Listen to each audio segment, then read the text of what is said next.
Assalamualaikum warahmatullahi wabarakatuh. Perkenalkan, nama saya Era Azriani. NPM saya yaitu 1902101007. Ini adalah mereka yang satu kelompok dengan saya. Yang pertama itu Sri Kartika, ada Eko, Nadia Yuliati, Nanang Setiawan, Fitri Natalia, dan Febri Halian Hasibuan. Oke, di sini kami kelompok 2. Saya mendapat bagian pertama yaitu tentang public switching telephone network. Baiklah, bagi teman-teman yang akan menyaksikan video ini, jangan lupa like, comment, and subscribe-nya ya. Oke, kita langsung saja masuk ke materi, yaitu pertama ada public switching telephone network atau PSTN. PSTN yang juga dikenal dengan landline merupakan koneksi jaringan telepon publik berorientasi suara yang saling berinteraksi atau juga disebut dengan Client of Telephone Service atau POTS, disingkat dengan POTS. PTSN mengalami banyak perkembangan dari tahun ke tahun. Oke, layanan yang bisa dilakukan oleh PSTN ini diantaranya ada pixel telepon, cordless telepon, fax, komputer, by telepon, dan BBM. Selanjutnya yaitu tentang konsep komunikasi telepon bergerak. Jaringan seluler merupakan dasar teknologi untuk telepon bergerak, sistem komunikasi pribadi, jaringan tanpa kawat, dan lain-lain. Ditinjau dari segi daerah jangkauannya, konsep komunikasi telepon bergerak ini dibagi menjadi dua. Yang pertama ada large zone atau sistem konvensional, sedangkan yang kedua ada mid zone atau sistem seluler. Nah, keuntungan dari sistem ini, yang pertama kapasitas pelanggannya lebih besar. Yang kedua, efisien dalam penggunaan pita frekuensi karena memakai prinsip pengulangan frekuensi. Yang ketiga, kemampuan adaptasi yang tinggi terhadap kepadatan lalu lintas karena sel dapat dipecah atau disebut dengan cell splitting. Sedangkan keuntungannya yang keempat yaitu kualitas pembicaraannya lebih baik dan tidak sering putus. Oke, materi saya selanjutnya yaitu tentang bentuk sel. Sistem komunikasi bergerak yang dikenal saat ini itu mengikuti pola sarang lebah. Pola tersebut tersusun atas daerah-daerah sel heksagonal yang saling berangkai geografis yang menyelimuti sebuah wilayah. Nah, bentuk sel pada sistem ini terbagi menjadi dua bentuk. Yang pertama ada bentuk sangkar dan yang kedua dengan bentuk sudut 6. Oke, selanjutnya materi saya yaitu tentang arsitektur sistem telepon bergerak. Karena ketetapan wilayah untuk masing-masing direncanakan dengan matang dan berdasarkan rencana pengembangan secara teknis itu meliputi 4 bagian. Yang pertama ada sel, yang kedua itu booster, yang ketiga frekuensi guna-gunakan, dan yang keempat itu rektifier. Nah, cara operator telepon seluler untuk menambahkan kualitasnya itu ada 5. Nah, yang pertama itu menambahkan saluran baru, yang kedua itu meminjam frekuensi, dan yang ketiga cell splitting, yang keempat sektor sel, dan yang terakhir yaitu dengan mikrosel. Dan yang terakhir materi saya yaitu tentang komponen sistem seluler. Nah, pada dasarnya sistem seluler ini terbentuk dari 4 komponen yang saling bekerjasama satu sama lain untuk memberikan layanan ke pelanggan. Komponen tersebut diantaranya ada Public Switched Telephone Network atau disingkat dengan PSTN. Yang kedua ada Mobile Telephone Switching Office atau disingkat dengan MTSO. Yang keempat itu ada, yang ketiga ya, yaitu ada Base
Baiklah, saya akan melanjutkan penjelasan dari teman saya sebelumnya.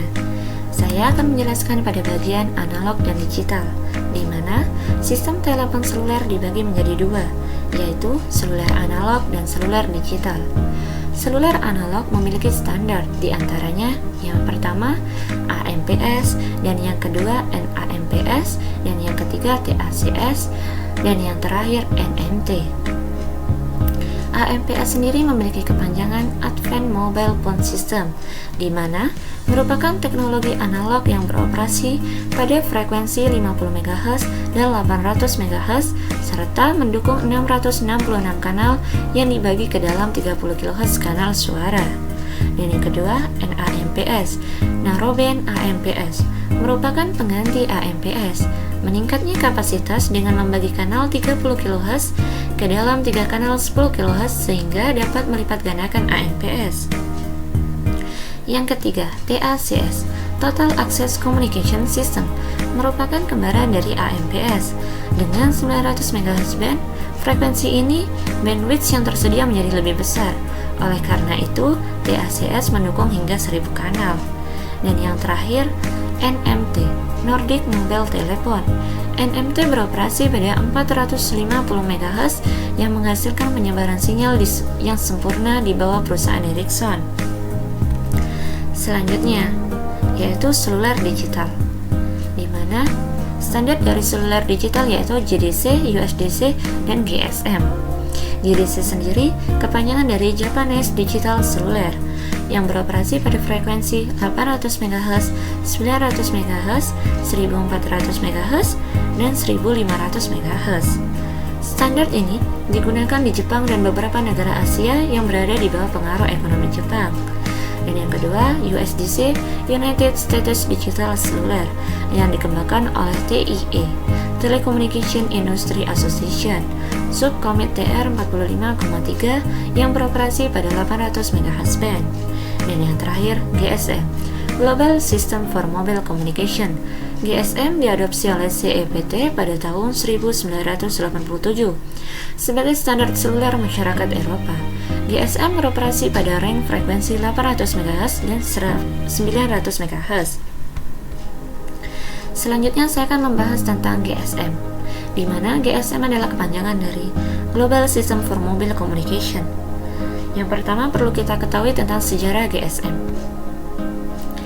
Sejarah GSM dimulai dari negara-negara Eropa pada tahun 1982 membentuk sebuah organisasi yang bertujuan untuk menentukan standar komunikasi seluler yang dapat digunakan di semua negara Eropa. Organisasi ini dinamakan Grup Special Mobile GSM pada awalnya. Lalu organisasi ini memelopori munculnya teknologi digital seluler yang kemudian dikenal dengan nama Global System for Mobile Communication atau GSM. GSM sendiri muncul pada pertengahan 1991. Namun, pengoperasian GSM secara komersial baru dapat dimulai pada awal kuartal terakhir 1992. Karena GSM merupakan teknologi yang kompleks dan butuh pengkajian yang mendalam untuk bisa dijadikan standar. Selanjutnya perlu kita ketahui tentang spesifikasi teknis GSM. Spesifikasi teknis GSM. Di Eropa pada awalnya GSM didesain untuk beroperasi pada frekuensi 900 MHz. Namun, untuk memenuhi kebutuhan kanal yang lebih banyak, maka regulator GSM di Eropa mencoba menggunakan tambahan frekuensi untuk GSM pada band frekuensi di range 1800 MHz. Yang awalnya frekuensi uplinknya menggunakan frekuensi 890 sampai 915 MHz berubah menjadi 1710 sampai 1785 MHz. Begitupun pada frekuensi downlinknya yang awalnya 935 sampai 960 MHz berubah menjadi 1805 sampai 1880. Tidak hanya itu, bandwidth-nya pun berubah, yang awalnya 25 MHz berubah menjadi 75 MHz. Begitupun hasilnya, yang awalnya hanya didapatkan 125 kanal menjadi 375 kanal pada saat ini. Selanjutnya, arsitektur jaringan GSM. dibagi menjadi 4, yaitu MS, BSS, NSS, dan OSS. Di mana MS sendiri berarti Mobile Station, merupakan perangkat yang digunakan oleh pelanggan untuk melakukan pembicaraan. MS sendiri terbagi menjadi ME dan SIM, di mana Mobile Equipment ME atau handset merupakan perangkat GSM yang berada di sisi pengguna atau pelanggan yang berfungsi sebagai terminal transceiver, pengirim dan penerima sinyal, untuk berkomunikasi dengan perangkat GSM lainnya. Sedangkan Subscriber Identity Model System atau SIM card merupakan kartu yang berisi seluruh informasi pelanggan dan beberapa informasi pelayanan. ME tidak akan dapat digunakan tanpa SIM di dalamnya, kecuali untuk panggilan darurat. Data yang disimpan dalam SIM secara umum adalah yang pertama IMMSI, International Mobile Subscriber Identity, merupakan penomoran pelanggan. Sedangkan yang kedua MSISDN, yaitu Mobile Subscriber ISDN, nomor yang merupakan nomor panggil pelanggan. Selanjutnya BSS, Base Station Subsystem, adalah penyediaan dan pengatur transmisi radio dari sistem seluler. Fungsi utamanya adalah menghubungkan antara MS dengan NSS. Dan yang ketiga NSS, Network Subsystem, berperan dalam mengoneksikan antar user dalam sebuah jaringan atau ke jaringan yang lain, di mana NSS sendiri dibagi menjadi 5, yaitu yang pertama Mobile Switching Center, merupakan sebuah pusat elemen jaringan dalam sebuah jaringan GSM. Dan yang kedua Home Location Register, berfungsi sebagai sebuah database untuk menyimpan semua data dan informasi mengenai pelanggan agar tersimpan secara permanen. Yang ketiga Visitor Location Register, berfungsi untuk menyimpan data dan informasi pelanggan. Dan yang keempat, Authentication Center, yang diperlukan untuk menyimpan semua data yang dibutuhkan untuk memeriksa keabsahan pelanggan. Dan yang terakhir, Equipment Identity Registration, yang memuat data-data pelanggan. Selanjutnya, OSS, Operation and Support System, merupakan subsistem jaringan GSM yang berfungsi sebagai pusat kendali. Berikut, kita sudah mengetahui GSM, Global System for Mobile Communication. Tentu kita perlu mengetahui kelebihan dan kekurangannya. Berikut kelebihan GSM. Kualitas suara yang dihasilkan melalui jaringan ini lebih jernih daripada CDMA. Jaringan lebih luas, memiliki sinyal yang lebih baik, serta penggunaannya bisa mendapatkan kualitas layanan komunikasi yang lebih konstan, tidak naik turun. Sedangkan pada kekurangannya GSM, sistem keamanan yang kurang baik, sehingga mudah disadap. Kedua, biaya yang diperlukan relatif lebih mahal. Dan yang ketiga, ketika jaringan GSM sudah penuh, maka pemilik ponsel biasanya akan mengalami kesulitan untuk melakukan panggilan atau bahkan menerima panggilan. Sekian penjelasan dari saya. Untuk bab selanjutnya akan dijelaskan oleh teman saya. Saya lanjutkan materi yang sebelumnya telah saya jelaskan. Maka saya akan menjelaskan mengenai CDMA atau Code Division Multiple Access. CDMA adalah sebuah bentuk multiplexing, bukan sebuah skema pengisian. Sebuah metode yang diakses secara bersamaan membagikan tidak berdasarkan waktu, seperti pada TDMA atau frekuensi TDMA, tapi dengan cara mengkodekan data dengan sebuah kode khusus yang diasosiasikan dengan tiap kanal yang ada dan menggunakan sifat-sifat interferensi konstruktif dari kode-kode khusus itu untuk melakukan multiplexing. Dapat kita lihat dari bentuk skema CDMA ini, yaitu kode times frekuensi yang menggunakan arah memilikinya. Dan cara kerja CDMA dapat dibagikan dengan cara berkomunikasi dalam satu ruangan yang besar. Misalkan ada 4 orang yang berkomunikasi dalam satu saluran, sehingga sehingga suara yang dihasilkan tidak jelas. Itu membuat ruangan tidak terlalu kondusif untuk berkomunikasi. Oleh karena itu, jumlah yang berkomunikasi harus dibatasi agar dalam komunikasi bisa menghasilkan kuat suara dan artikulasi. Selanjutnya, masalah CDMA dalam komunikasi seluler. Saat ini di Indonesia terdapat dua operator jaringan, yaitu GSM dan CDMA. Faktanya, kebanyakan konsumen dan user di Indonesia menggunakan jaringan komunikasi seluler GSM sebagai pilihan utama mereka. Terdapat banyak hal dalam operator jaringan tersebut. Meskipun begitu, bukan berarti bahwa jaringan seluler CDMA itu jelek dan kalah jauh dibandingkan GSM. Selanjutnya, keuntungan CDMA dan kekurangannya.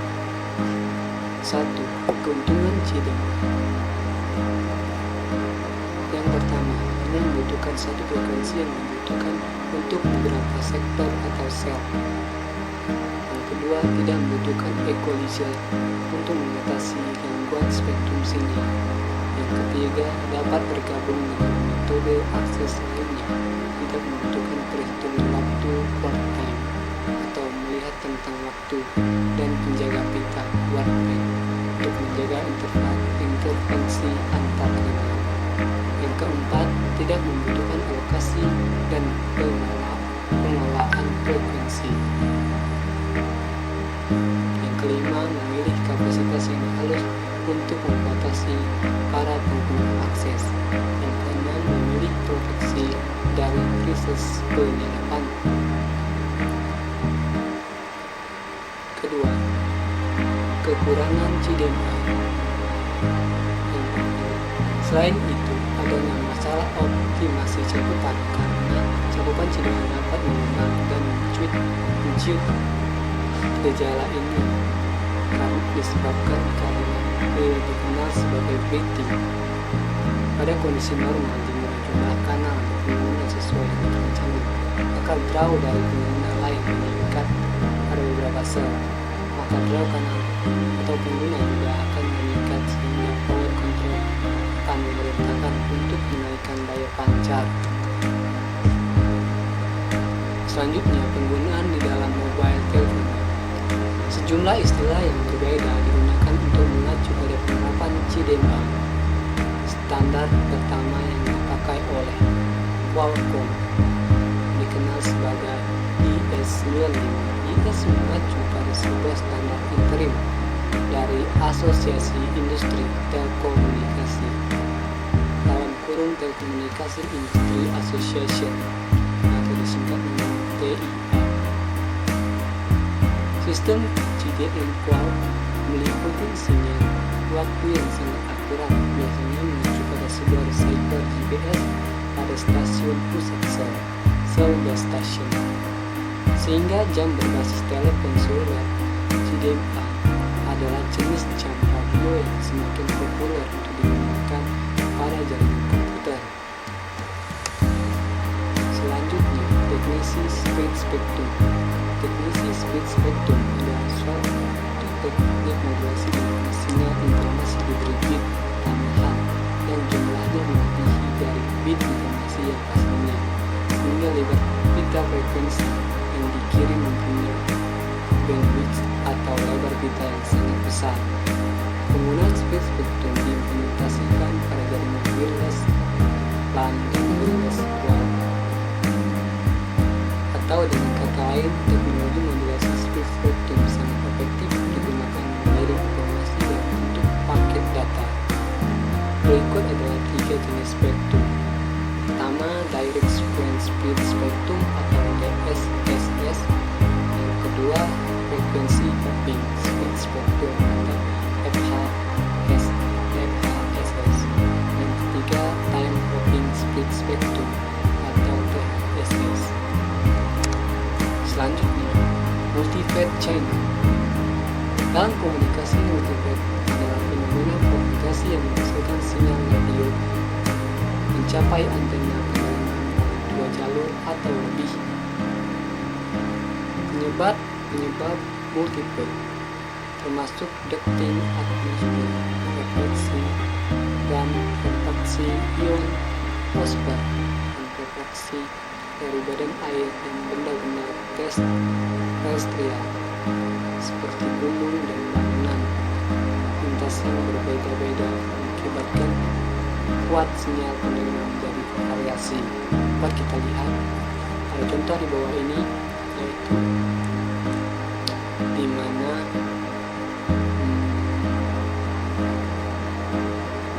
fenomena propagasi itu terjadi pada sinyal radio, di mana base station ada atau bangunan dan gedung yang mobile receiver itu, sehingga penerimaannya menjadi bervariasi antara satu dengan lainnya. Cukup sekian penjelasan materi mengenai CDMA dari saya. Untuk materi yang selanjutnya akan menjelaskan teman saya. Sekian dari saya ucapkan terima kasih.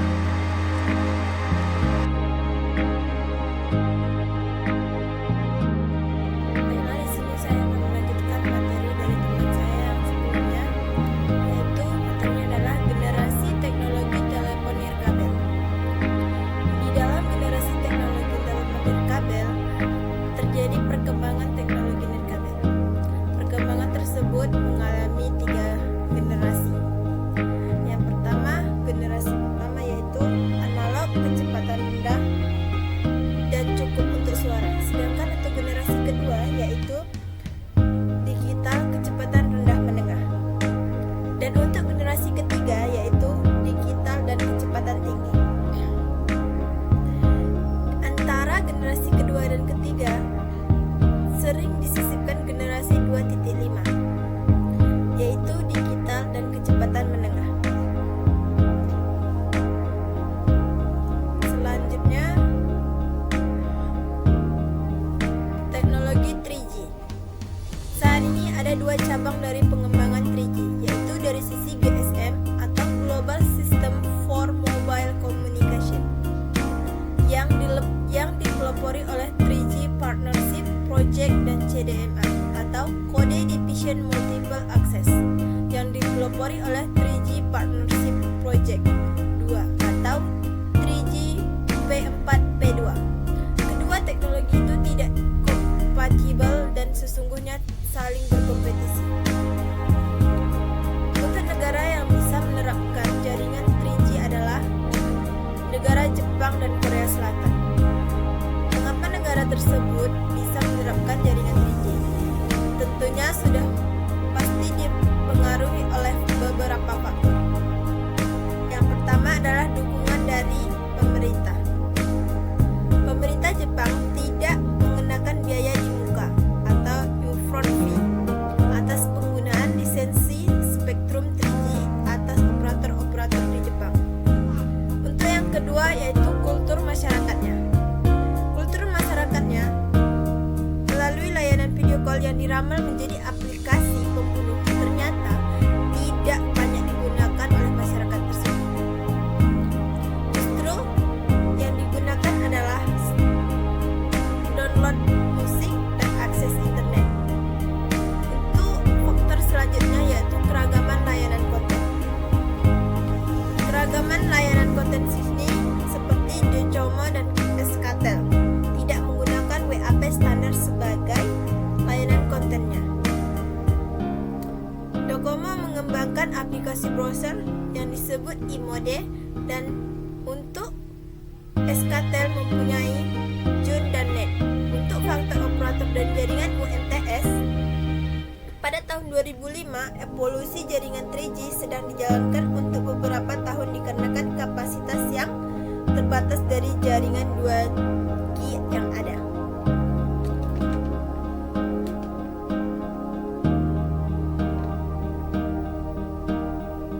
Ada beberapa pemahaman masyarakat tentang jaringan 3G ini. Yang pertama yaitu layanan 3G tidak bisa tanpa ada cakupan bahwa layanan 3G dari operator. Yang kedua, Layanan 3G berada pada frekuensi 1900 MHz. Materi selanjutnya, High-Speed Downlink Packet Access. High-Speed Downlink Packet Access atau HDSPA adalah sebuah protokol telepon genggam dan kadangkala disebut sebagai teknologi 3.5G.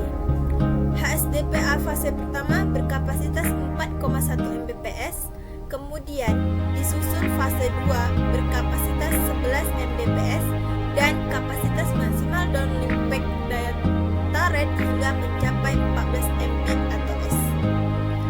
HSDPA merupakan evolusi dari standar WCDMA dan dirancang untuk meningkatkan kecepatan transfer data 5 kali lebih tinggi.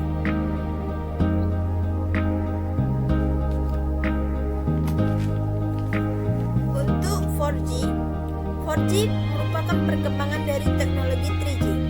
Nama resmi dari teknologi 4G ini merupakan IEEE atau Institute of Electrical and Electronic Engineers, adalah 3G and beyond.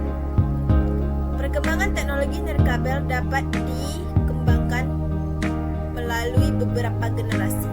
Generasi pertama yaitu hampir seluruh sistem pada generasi ini merupakan sistem analog dengan kecepatan rendah dan suara sebagai objek utama. Untuk generasi kedua, dijadikan standar komersial dengan format digital kecepatan rendah menengah. Dan untuk generasi ketiga, digital mampu mentransfer data dengan kecepatan tinggi dan aplikasi multimedia untuk pita lebar atau broadband. Seperti biasa, antara generasi kedua dan ketiga sering disisipkan generasi 2.5.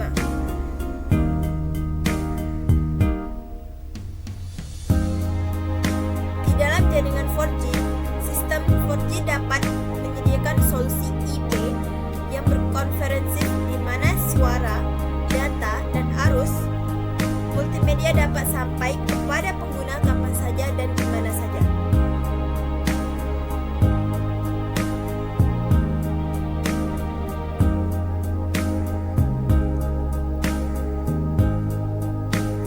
Ada beberapa pendapat tentang 4G yang ditujukan, seperti 4G merupakan sistem berbasis IP terintegrasi penuh. Sementara itu, untuk teknologi 4G di Indonesia sendiri, secara sederhana dapat diartikan bahwa teknologi 1G adalah telepon analog atau PSTN yang akan menggunakan seluler. Sementara teknologi 2G, 2,5G, dan 3G merupakan ISDN. Indonesia secara umum pada saat ini baru memasuki tahap 2.5G. Berkaitan dengan teknologi 4G, SIP adalah protokol inti dalam internet teleponi yang merupakan evolusi terkini dari Voice over Internet Protocol maupun Telepon over Internet Protocol.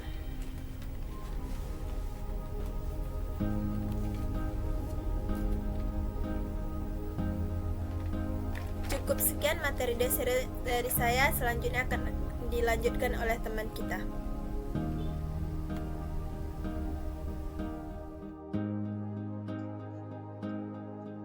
Baik, di sini saya akan menjelaskan tentang Enhanced Data Rate for GSM Evolution atau dengan PDGE. Sebelumnya, apa sih yang disebut dengan jaringan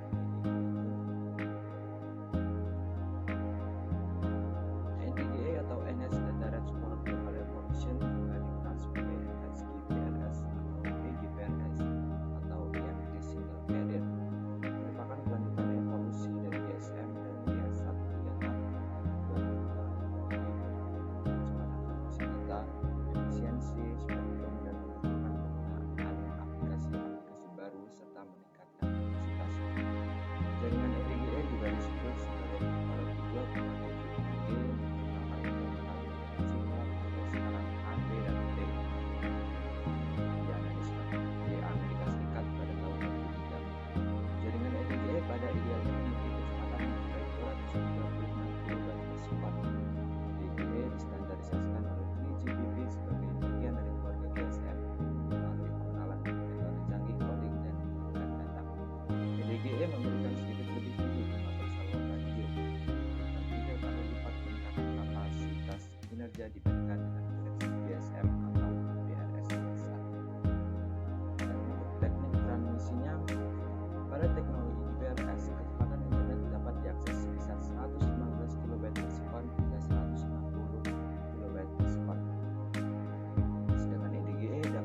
sebesar 384 kb per sekon hingga 473,6 kb per sekon, yang artinya bahwa EDGE memiliki kecepatan akses internet 3 kali lebih besar dari GPRS sehingga dapat memungkinkan pelanggan seluler yang download pesan MMS hanya memerlukan beberapa detik saja. Hal ini dimungkinkan karena pada EDGE digunakan teknologi modulasi. EDGE menggunakan 8 PSK, GPRS menggunakan GMSK, dan metode toleransi kesalahan yang berbeda dengan GPRS dan juga mekanisme adaptasi pranala yang diperbaiki.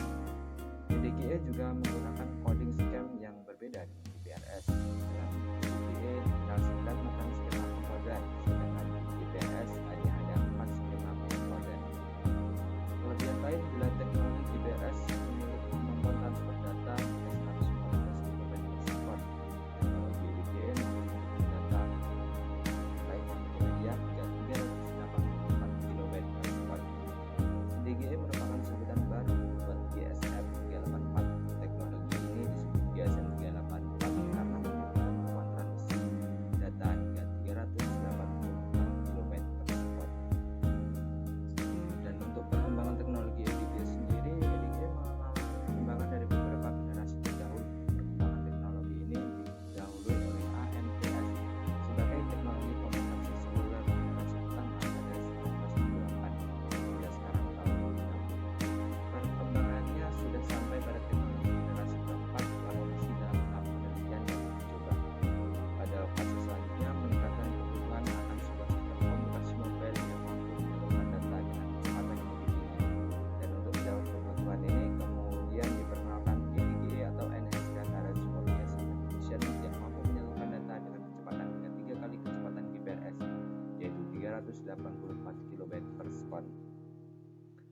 Pada pengembangan selanjutnya, diperkenalkan teknologi generasi ketiga, salah satunya oleh PSC, Mobile Telecommunication Service, yang mampu menyalurkan data dengan kecepatan hingga 2 MB per sekon. Dengan kecepatan hingga 2 MB per sekon, jaringan UMTS dapat melayani aplikasi-aplikasi multimedia seperti video streaming, akses internet, ataupun video conference melalui perangkat seluler dengan cukup baik. Nah, untuk penjelasan Universal Mobile Telecommunication System atau UMTS sendiri, konsep UMTS atau Universal Mobile Telecommunication System adalah sistem seluler generasi ketiga IMT 2000 yang berasal dari evolusi sistem seluler GSM yang telah distandarisasikan oleh European Telecommunication Standard System atau ETSI. Sistem seluler UMTS sebagai pengembangan dari GSM menjadi standar global baru dengan kapasitas handling data yang tinggi, 200 kali lebih cepat yang mencapai 2 MB per sekon seperti yang diilustrasikan oleh gambar 1 yang ada di sebelah kanan. Dengan demikian, UMTS membawa perubahan secara revolusioner pada para pengguna ponsel dari telepon biasa yang memproduksi barang menjadi video phone dengan browser atau menjadi alat informasi dengan aplikasi yang canggih. Dan karakteristik untuk UMTS dari fitur UMTS yang membedakan dengan GSM atau sistem kedua generasi seluler yang lain adalah UMTS dapat diakses kapan saja dan di mana saja, lalu rank layanan yang luas, jalan dengan kemajuan teknologi, lalu menjembatani tulang telekomunikasi, arsitektur jaringan yang dapat diprogram atau dikembangkan lagi, dan virtual home and radio.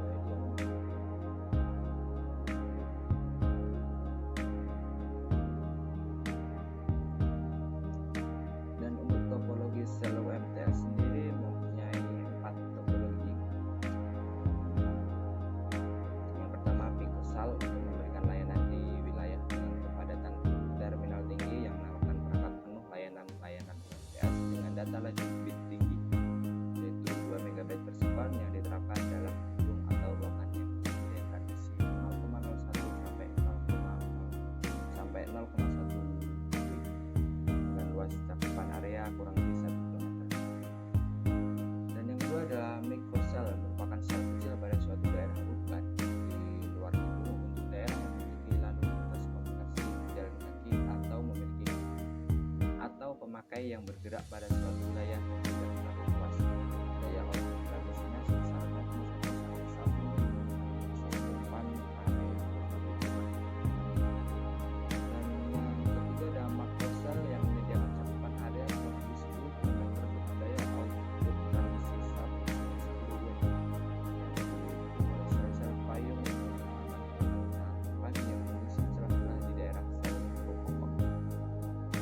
terakhir ada megacell.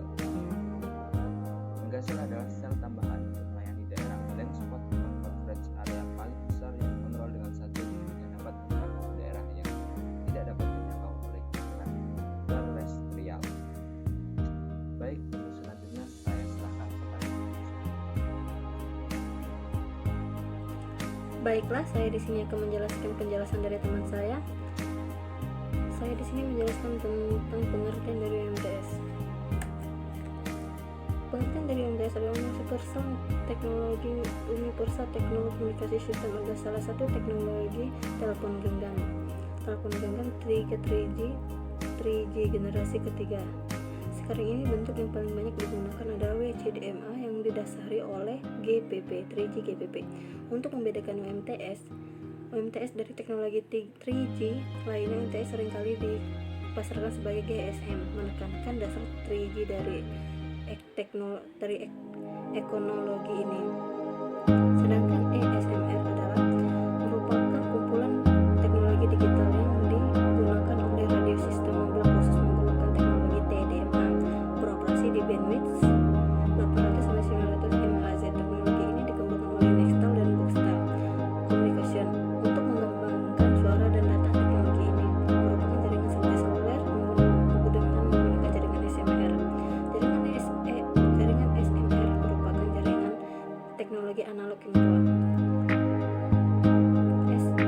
SMR sangat kecil jika dibayangkan kenal dengan pengguna mobil yang menggunakan SMR. Pada dasarnya merupakan jaringan SMR dan berpotensi pada bidang frekuensi yang sama dan akan tetapi SMR memiliki kapabilitas. SMR adalah sebagai berikut.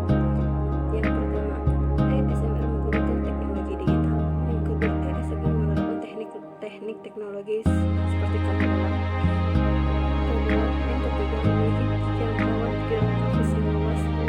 ESMR mencakup area regional bahkan seluruh nasional. ESMR bisa mengoperasikan teknologi seluler dari paket radio SMR satu jaringan. Layanan ESMR ini di Indonesia bisa di kantor-kantor pusat walaupun sekarang ini sudah tidak sepopuler tahun 90-an. Selanjutnya, Personal Communication Service atau yang disingkat dengan PCS.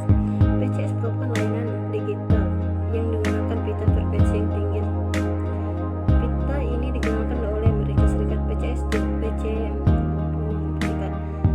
PCS di Jepang berbasis pada konsep DECT dan dikenalkan pada tahun 1994 PHP sistem.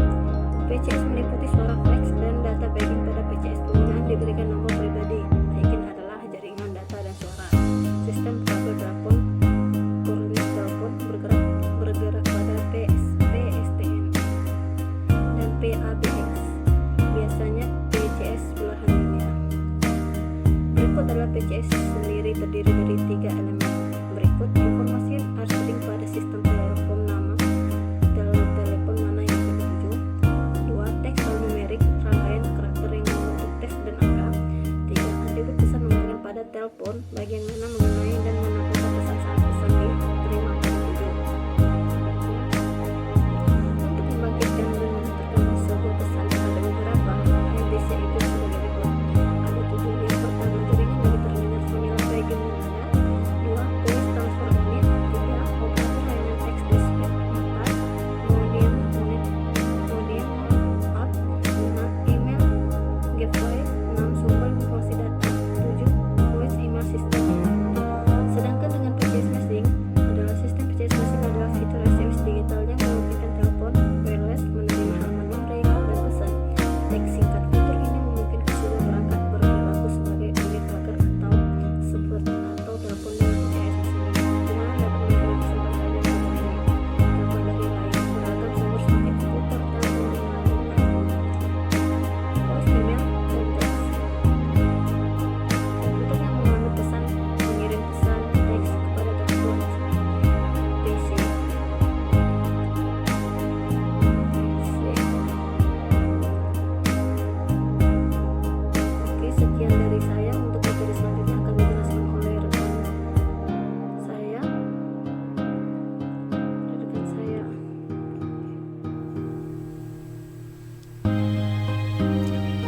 Oke, saya akan melanjutkan penjelasan dari teman saya yang sebelumnya mengenai resume perkembangan komunikasi seluler. Perkembangan telekomunikasi bergerak seluler di Indonesia. Indonesia merupakan salah satu negara yang paling awal mengadopsi teknologi seluler secara komersial, yaitu pada saat telekomunikasi seluler pertama kali dikenal dunia pada tahun 1984. PT Telkom dan PT Rajasa Hazana Perkasa bekerjasama menyelenggarakan layanan komunikasi seluler dengan mengusung teknologi NMT 450 yang beroperasi dengan menggunakan frekuensi 450 MHz. Pada tahun 1985, teknologi AMPS atau Advanced Mobile Phone System mempergunakan frekuensi sebesar 800 MHz, merupakan cikal bakal CDMA pada saat ini. Dengan sistem analog mulai diperkenalkan, di samping teknologi NMT 470 atau modifikasi dari NMT 450 yang dioperasikan PT Rajasa Hazana Perkasa. Teknologi AMPS ini diusung oleh 4 operator, yaitu yang pertama ada PT Elektrindo Nusantara, yang kedua ada PT Cetralindo Pancasakti, yang ketiga ada PT Telkomindo Prima Bakti, dan yang keempat ada PT Telkom sendiri. Satelit Palapa Indonesia atau Satelindo muncul sebagai operator GSM pertama di Indonesia melalui keputusan Menteri Pariwisata nomor PM108-2-MPPT 93 dengan awal kepemilikan saham oleh PT Telkom dan PT Indosat dan PT Bima Geraha Telkomindo. Pada tahun 1967, PT Indonesian Satellite Corporation Tbk atau Indosat sekarang, PT Indosat, didirikan sebagai perusahaan modal asing dan baru memulai usahanya pada tahun 1969. Jadi ini adalah persentase jumlah pengguna operator di Indonesia. Itu operator di Indonesia itu ada banyak, salah satunya ada XL, Telkomsel, Indosat, Asia, Smartfren, dan mungkin masih banyak yang lainnya. Tapi yang paling terkenal itu yang pertama kali peringkat nomor 1 adalah Telkomsel. Yang kedua ada XL, yang ketiga ada Indosat, yang keempat dan kelima ada Asia dan Smartfren, yaitu sebesar 4%. Langsung aja kita bahas operator telekomunikasi bergerak seluler di Indonesia. Yang pertama adalah Telkomsel. Telkomsel merupakan salah satu operator seluler terbesar di Indonesia, baik ditinjau dari jumlah pelanggan ataupun jumlah pendapatan yang diperoleh. Telkomsel senantiasa selalu membuat pengembangan dalam hal pelayanan seluler di Indonesia. Operator ini bekerja dengan cakupan secara nasional menggunakan teknologi dual band GSM pada frekuensi 900 sampai 1800 MHz. Ini ada data penjualan Telkomsel Gepari BEC tahun 2013 dan 2014. Di sini kelihatan jelas peningkatannya. Pada tahun 2013 bulan Januari total yang diperoleh adalah 330. Tapi pada tahun 2014 pada bulan Januari itu dari 330 naik jadi 430. Dan setiap bulannya mereka selalu mengalami kenaikan. Berarti ini adalah penilaian yang bagus dari orang mengenai Telkomsel. Oke, yang kedua ada XL Axiata. Sejarah berdirinya perseroan ini dimulai dengan didirikannya PT Geraha Metropolitan Lestari yang bergerak di bidang perdagangan dan jasa umum pada tanggal 6 Oktober 1989. Tahun 1995, PT ini mengubah nama menjadi PT XL Komindo Pratama dengan kegiatan utama usahanya sebagai penyelenggara jasa teleponi dasar.